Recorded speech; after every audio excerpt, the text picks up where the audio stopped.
All the seals usually need onions.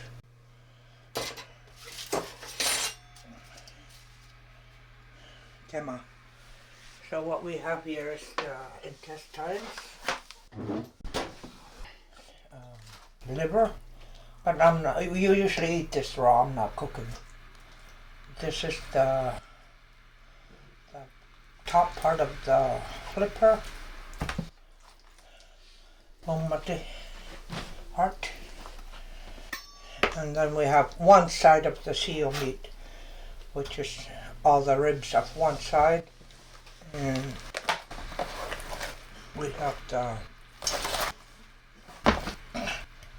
flipper, and the flipper on the top of the seal is here.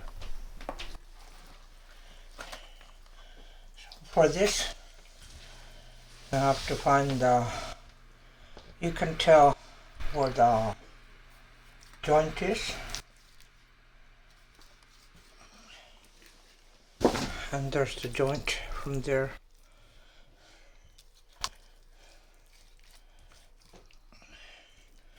Since it gets so big, I like to remove a little bit to cut it. And then this is in two parts. There's the middle of the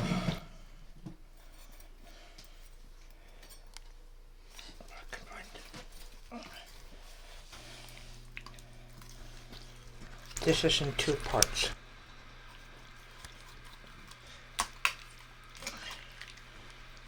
You have to kind of like try to split it open.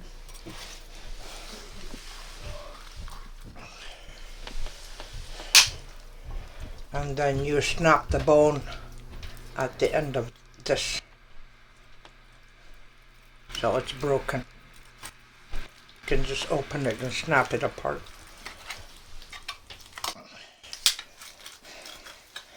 And there's your cut. For this,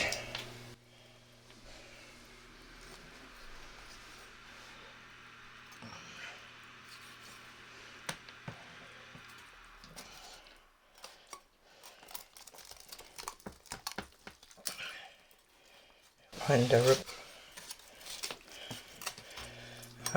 With this rib, when you're doing any kind of seal ribs,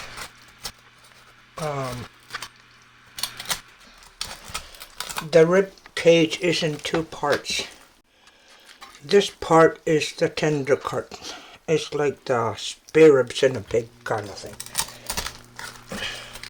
This part also has more of the soft, I don't know what you call it. The kakorak.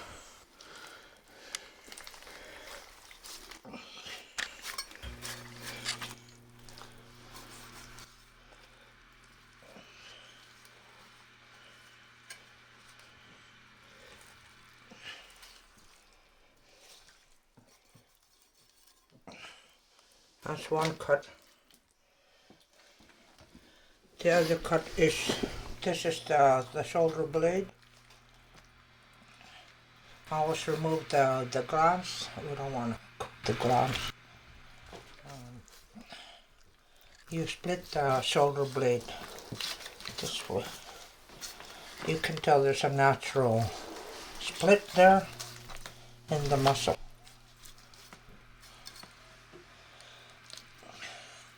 This part, as I mentioned before, is very thick meat. That would be perfect for frying if you wanted to fry some meat. And these ribs are very thick meat.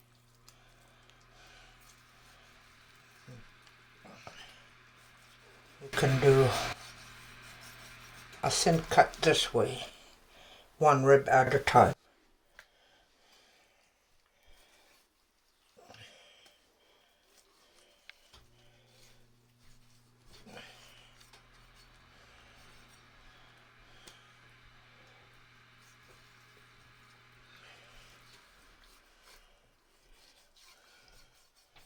You always try to include the fat because that's the only thing that will keep the meat tender.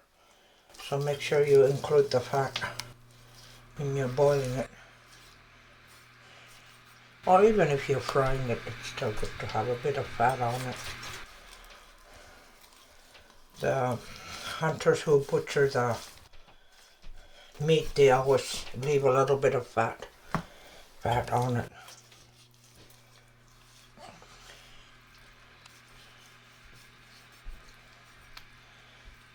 Sometimes with smaller seals you can do like 2 ribs at a time, like this, smaller ribs. But since this is such a larger size, I'm just doing 1 rib at a time because it can cook better.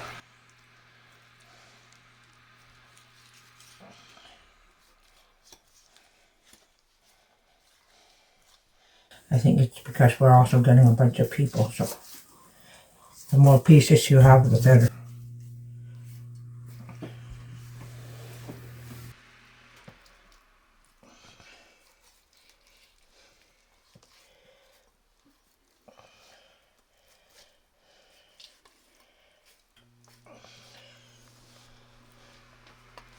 And I think this is the part where somebody wanted to see that.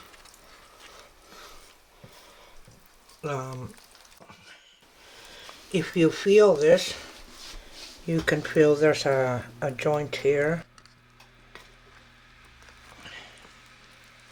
and there's also the other joint is right here. And the only way to learn this trick is to cut this way.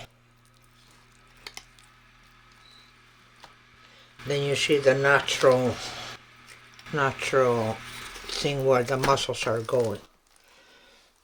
And in there is the joint for the flipper.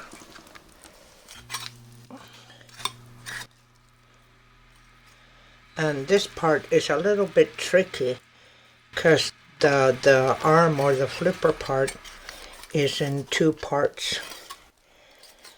This one is a little bit higher, and then this one is a little bit lower. And you can also split this if you want. Most people cook it whole, but you can also split this into 2 pieces.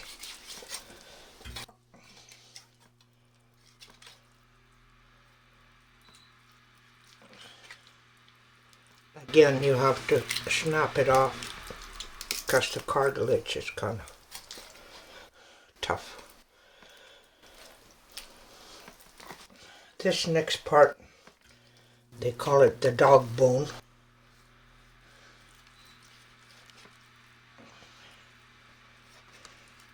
And again, there's a joint, and you can see it, there's a ball thing in here.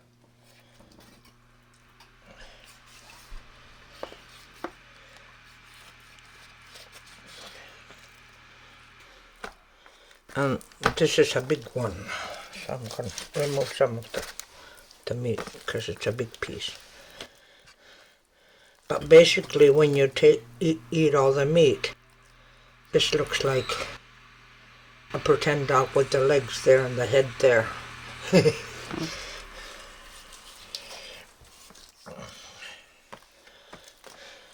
And then this is the actual shoulder blade.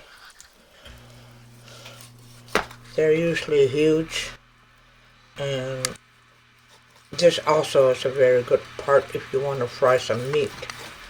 This is just basically plain meat all the way, except for the shoulder blade.